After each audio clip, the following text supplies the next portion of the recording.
حضرت علی شیر خدا کہتے ہیں بھوک لگی تھی بڑی اور حالات غربت کے تھے، آزمائش تھی، تو فرماتے ہیں کہ میں نے سوچا مزدوری نہ کر لیں۔ ہم کیا کرتے ہیں، زیادہ غریب ہے وہ مانگ لیتا ہے، جو درمیانے طبقے کا ہے وہ ادھار لے لیتا ہے۔ حضرت مولا علی نے کیا فرمایا؟ فرمایا مزدوری نہ کر لیں، چونکہ حالات کچھ اور تھے۔ حضرت مولا کائنات شیر خدا رضی اللہ تعالیٰ عنہ فرماتے ہیں یہ سادگی دیکھیں، آپ فرماتے ہیں میں مزدوری ڈھونڈنے نکلا، کیوں نہیں ملتی ہمارے جوانوں کو مزدوری، کیوں کہانیاں سناتے ہیں؟ حضرت علی کہتے ہیں میں ڈھونڈنے نکلا، ایک عورت کو میں نے دیکھا کہ اس نے کچھ مٹی نکال رکھی ہوئی ہے اور اسے تر کرنا چاہتی ہے۔ پرانے زمانے میں مٹی میں پانی ڈال کے اسی سے لوگ کام لیتے تھے، اسی سے دیواریں بن جاتی تھی۔ ہم گارا کہتے ہیں اپنی زبان میں، تو گارا بنانا چاہتی تھی لیکن پانی نہیں نکل رہا اس سے، نہ اس نے کنویں سے پانی نکالنا ہے، نکل نہیں رہا۔ تو حضرت مولا علی شیر خدا رضی اللہ تعالیٰ عنہ فرمانے لگے میں نے اس بی بی سے کہا کہ میں پانی نکال دوں، مزدوری دو گی؟ اس نے کہا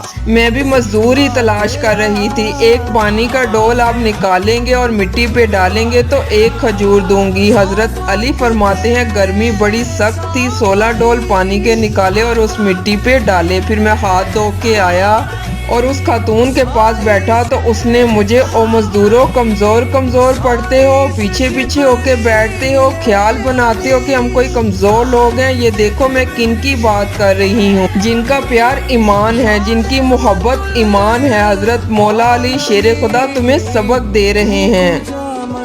یہ حکمت، دانائی اور پھر سادگی۔ مجھ سے کئی دفعہ لوگ پوچھتے ہیں آپ کے والد صاحب، میں نے کبھی جھجک کے نہیں بتایا کہ میرے ابا پروفیسر نہیں تھے، میرے ابا پیر نہیں تھے، میرے والد صاحب جو تھے وہ عالم نہیں تھے، لیکن مجھے فخر ہے جب ان کا انتقال ہوا اور میں انہیں غسل دے رہا تھا تو اس وقت بھی ان کے ہاتھوں پہ چھالے تھے، اس لیے کہ وہ مزدور تھے، وہ محنت کرتے تھے، انہوں نے جیبیں کاٹ کے روٹی نہیں کھائی، انہوں نے ہمیں جو کما کے کھلایا ہے وہ محنت اور مزدوری کا ہے۔ میں ناز سے کہا کرتا ہوں الحمدللہ میں کسان کا بیٹا ہوں، میں اس کا بیٹا ہوں جو دھرتی کا سینہ چیر کے اناج اگاتے ہیں۔ اور میں نے دیکھا ہے کہ جب پڑولے میں میری اماں گندم بھرنے لگے تو میرے والد صاحب فرماتے ہیں تیاں تیانیاں دا حصہ بھی کٹ لیں، غریباں دا بھی کٹ لیں، فلاں دا بھی۔ یہ جو غریبی کی سخاوت تھی، یہ جو سادگی کی سخاوت تھی، اس کے اندر جو دنائی تھی اور اس کے اندر جو جذبہ اور شوق تھا، مزدور کا بیٹا پیچھے پیچھے جاتا ہے اور وہ گھبرا کے زندگی گزارتا ہے، تمہیں تو سر اٹھا کے جینا چاہیے۔ اس لیے کہ حضرت مولا علی شیر خدا کہتے ہیں میں مزدوری کر کے کھجوریں کما کے لایا اور لا کے میں نے اکیلے نے نہیں کھائیں، کیونکہ قحط کا دور تھا، حالات اور تھے۔ فرماتے ہیں لا کے حضور صلی اللہ علیہ وآلہ وسلم کو پیش کی، میں نے کہا حضور یہ کھجوریں ہیں،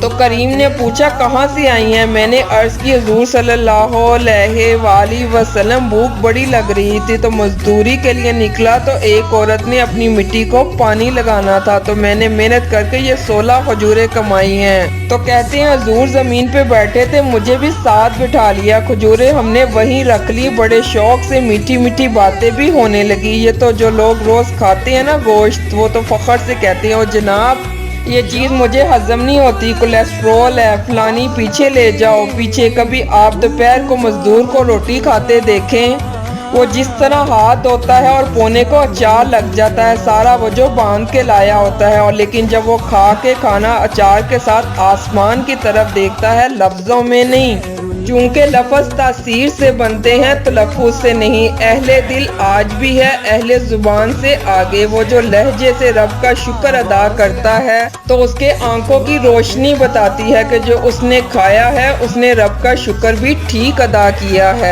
تو حضرت مولا علی شیر خدا کہتے ہیں حضور صلی اللہ علیہ وآلہ وسلم نے مجھے وہیں بٹھا لیا اور رغبت سے کھجوریں کھانے لگے۔ ایسا کوئی محبوب کہیں ہوگا نہ کہیں ہے، دیکھو بیٹھا ہے چٹائی پہ مگر عرش نشیں ہے، اور ملتا نہیں کونین کو، کیا کیا تیرے در سے ایک لفظ نہیں ہے جو تیرے لب پہ نہیں ہے۔